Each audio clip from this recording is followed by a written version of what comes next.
Well, here we go again on the Better You Leadership Podcast. My name is Angela Odom, and I am the host of the Better You Leadership Podcast and the founder of the Better You Project.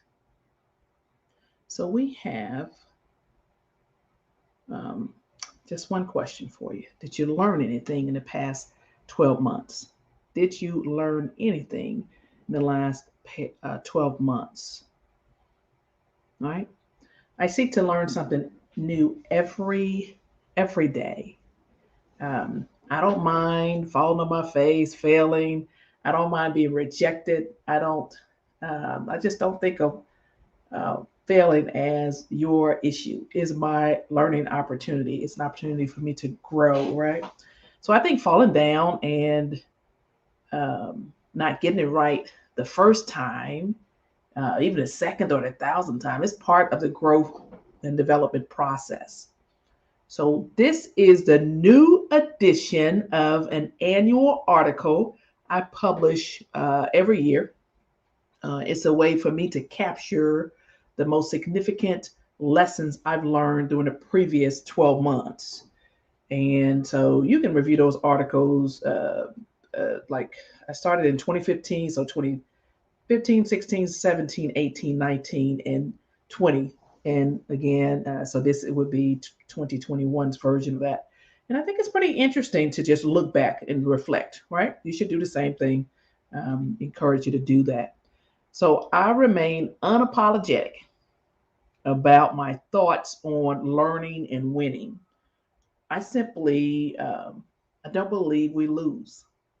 I just don't. I believe we simply learn from our experiences. In the past year, 2021, I've learned a lot about myself and others. And so I'll go ahead and get started and present to you the six things I learned from six people in 2021. The six things I learned from six people in 2021. Well, first, the Better You Leadership Podcast is an ongoing journey to become better leaders. Ultimately, when women put some of these tips, techniques, and tactics into place, you're going to build your skills and your leadership capacities. That's what you're going to do. So, this is episode 58. And so, if you've been listening, then oh my God, you must have grown a lot.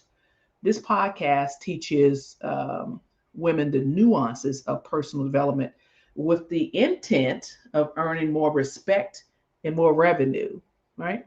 So every week, I am offering insights to help you on your journey. And so I'm a proven leader, and I want to guide you towards being a more trusted leader, right? I'm still learning. That's the point of today. And this is Michelangelo said this at age 87 that he was still learning. And I'm telling you right now, I am still learning.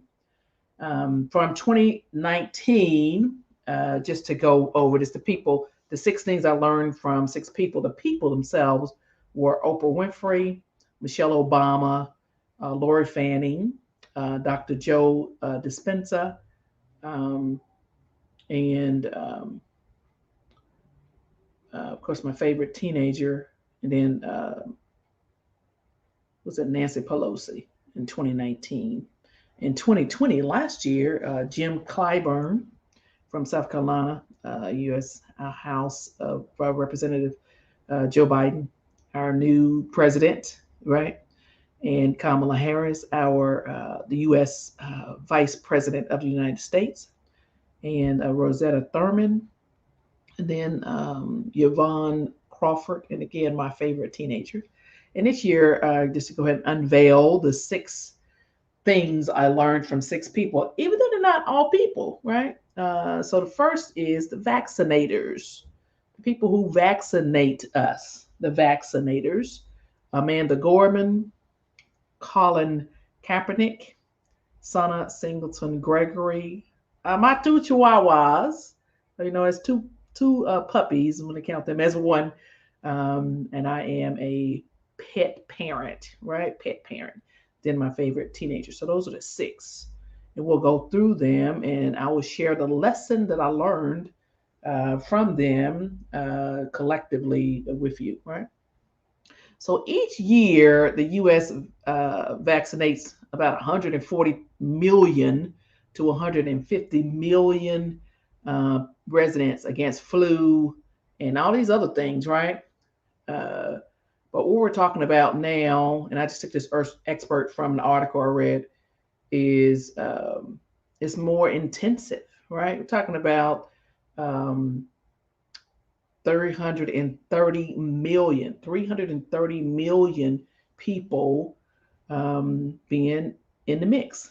The ones who are saying, I'm never, I'm never going to get vaccinated, those folks. Then there are the people who are saying, oh, sign me up. I'm vac like me. Guess what? So I'm vaccinated and boosted. So the people like me, then the people say, oh, I don't know, maybe until they get sick and they're like, oh my God, shoot me, hit me, do something, give it to me, right? So 330 million people, that's a lot of folks. So for me, I was just thinking about the vaccinators, the people who actually vaccinate us, whether we're talking about flu or whatever. There's there's a big old list of things that we have to be vaccinated against, not just this COVID-19 virus. And this thing is not quitting, not stopping. So, and I'm not here to convince you one way or the other. I'm just sharing with you the six things I've learned from the six people uh, during this year, 2021, right? And so I would tell you that the vaccinators, I gained more respect for all of our healthcare workers and the staff and their families who support them. Um, in June 2021, I served as a moderator for AARP Georgia and the Atlanta VA healthcare system, their veterans, military, and family member COVID-19 vaccine. They had a telecon, as opposed to people coming in person. They simply dialed all these phone numbers of people who had identified as veterans, military veterans, the VA, and they dialed in numbers of the ones that picked up. And guess what? It was simply an audio kind of conversation. And they had expert panelists.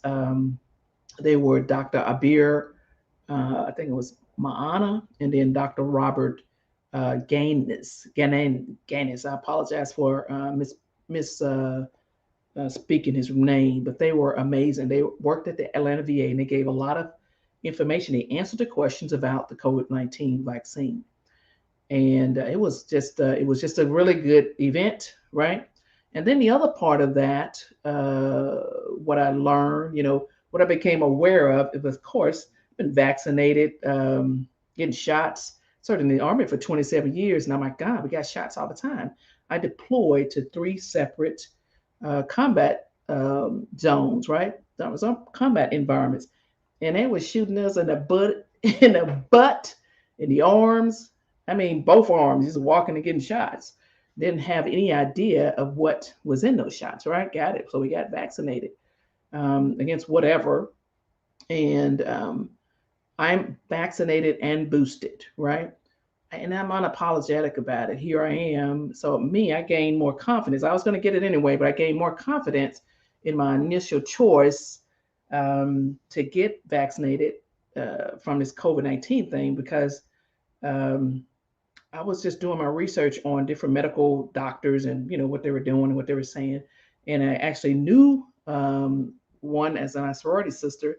Followed her on Twitter, and she just gave a very good explanation of what the meds does inside of your system. Guess what? I drink Coca-Cola and I don't know what it does for my system. I drink it and it's delicious, right? So I'm just telling you that I learned a lot about just vaccinators. And this is not a judgment on anything else, right, wrong, and different, but I'm just thinking about all those people who are working day and night to give out these vaccines, whether it's COVID-19 or whatever. I remember my mom, and she passed in 2011. She was a diabetic and she had to give her own shots. So she was a vaccinator, right? And so I'm just telling you that that's number one.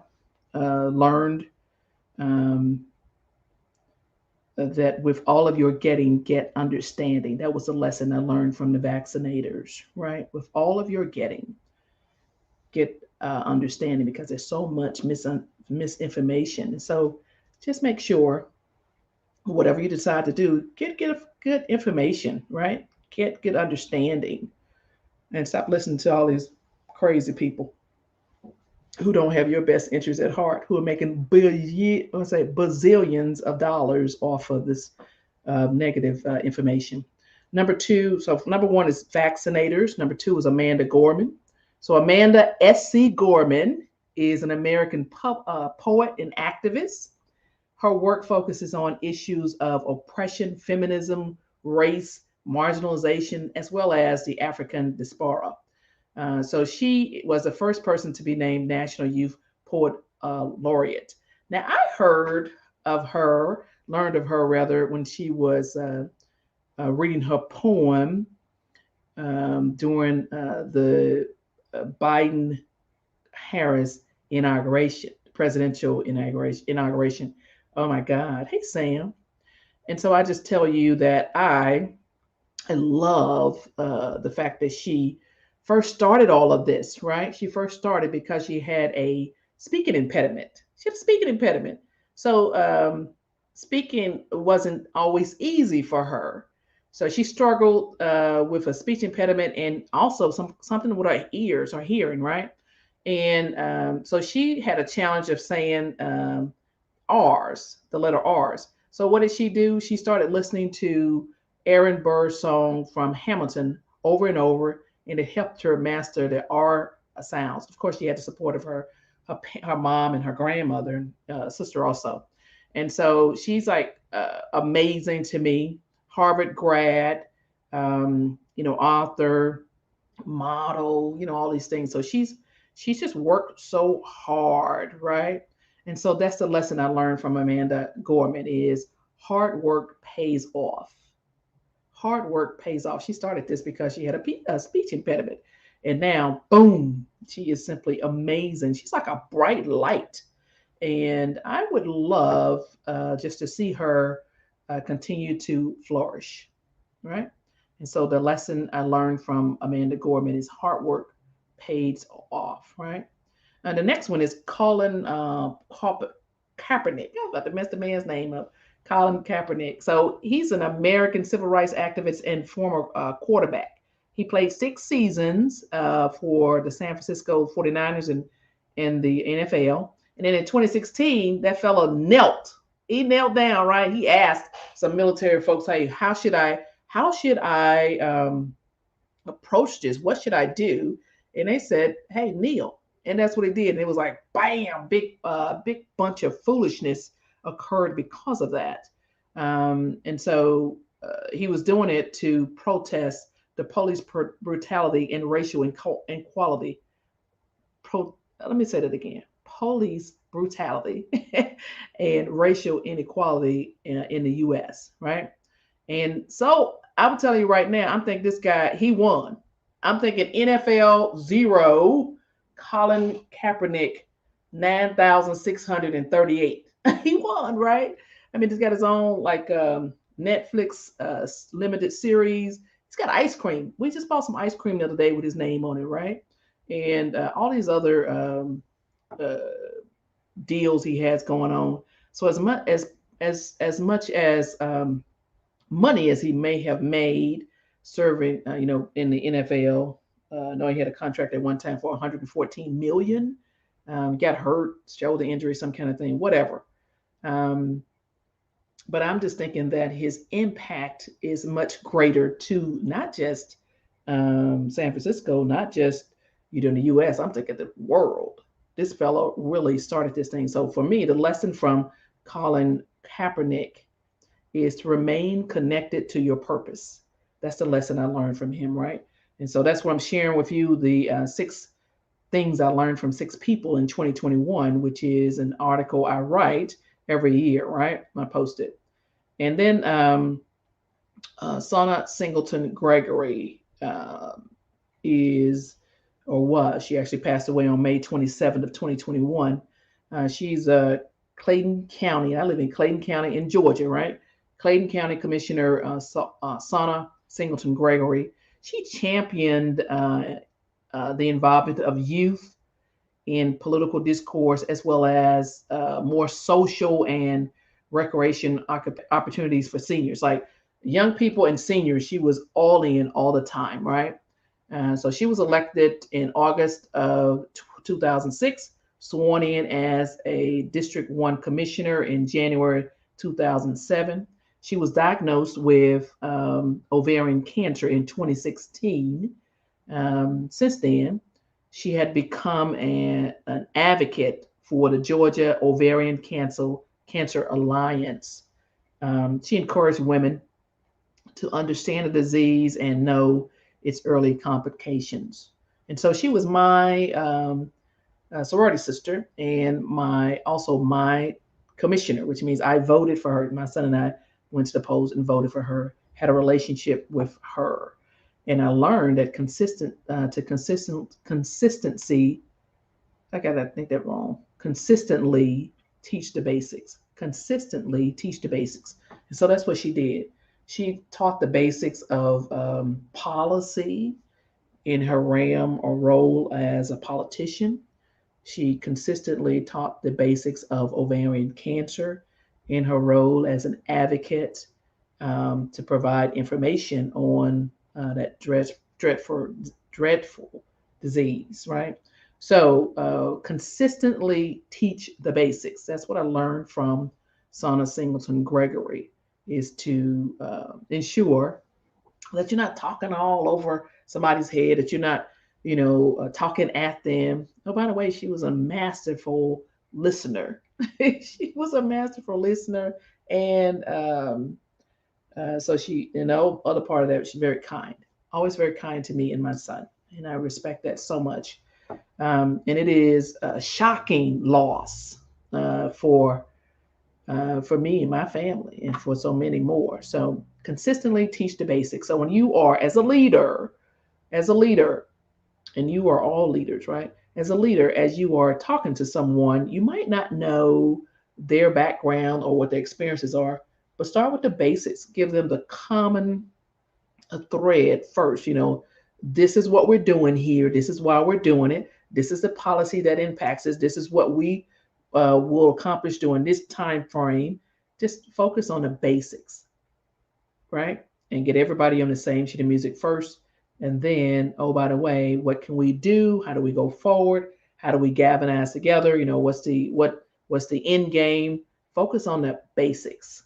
I love that. Love that. And then my puppies. In March of 2021, I went out and on a whim,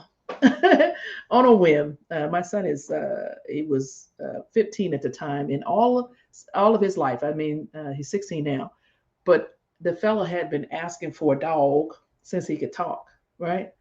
And so in March, I just said, you know what, today is the day. I'm gonna go find this boy some dogs, a dog. I wanted to get one dog, and there was a man selling a little teeny.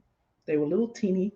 They were 3 months old chihuahuas, and so I bought both of them, and I went into the Walmart, put them in a little basket I had in my car, and I went into the Walmart, bought a whole bunch of stuff, like a brand new baby, got all that stuff, and brought them home to him. Turns out he was allergic to them. Oh my goodness, he was allergic to them. We had to go get him tested, all this kind of stuff.